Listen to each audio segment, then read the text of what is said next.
Samantala, kawalan ng big fish sa kampanya versus illegal na droga ng Marcos Jr. admin nakaapekto sa tiwala ng investors. Yan ay ayon sa Isa Ekonomiya. Ang detalye mula kay Marpol Montibon.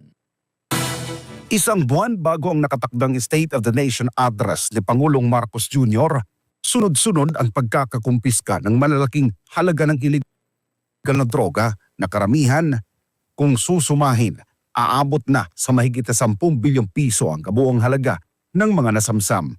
Sa kabila ng malalaking huli, walang nababanggit na malalaking pangalan, kaya naman hindi maiwasang questionin ng ilang eksperto ang tunay na layunin ng operasyon. Ayon kay Professor Astro Del Castillo, isang ekonomista, kapansin-pansin ang kawalan ng mga big fish sa likod ng mga drogang nasasabat. Madaming ang nahuhuli, but wala tayong masyado nakikita na yung mga masterminds, yung mga drug lords, no? Yung mga talagang promotor na itong mga masasamang produkto sa ating komunidad. No?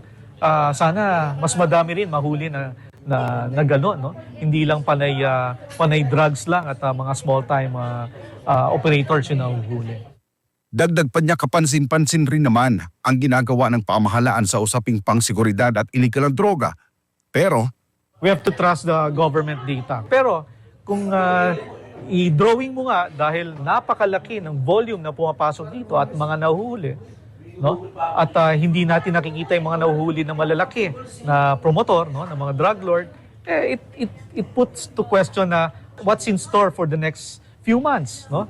Tuloy-tuloy pa rin yan kasi pag hindi nahuli yung mga yung mga talagang promotor niyan, no? At pag may gumamit, mari-reverse na yung trend doon sa peace and order na yan. Ganyan ang mangyayari. at kung magpapatuloy ang pagkalat ng mga illegal na droga, babala ni Del Castillo, posible itong makaapekto sa ekonomiya ng bansa. Matatandang ilang beses nang napabilang ang Pilipinas sa mga online survey bilang isa sa mga pinakadelikadong bansa para sa mga negosyante at turista.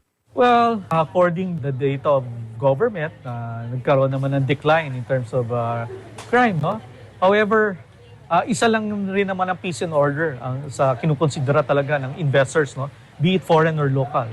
Totoo, madami tayong naririnig na pagtaas ng krimen. Ito rin ay kinukonsider ng karamihan talaga. Kung hindi ito ma-address, talagang hindi tayo makakahikayat ng investments dito sa ating bansa.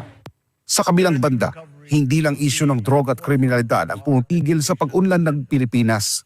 Giit ni Del Castillo, labis na pamumulitika ng Marcos Jr. administration ang isa rin sa mga dahilan kung bakit hindi natutugunan ang iba pang mahalagang aspeto ng pamamahala, kaya unti-unti nang nauungusan ang Pilipinas ng mga karatig bansa nito. Para sa Diyos at sa Pilipinas kung mahal, nag-uulat Paul Montibon, SMNA News.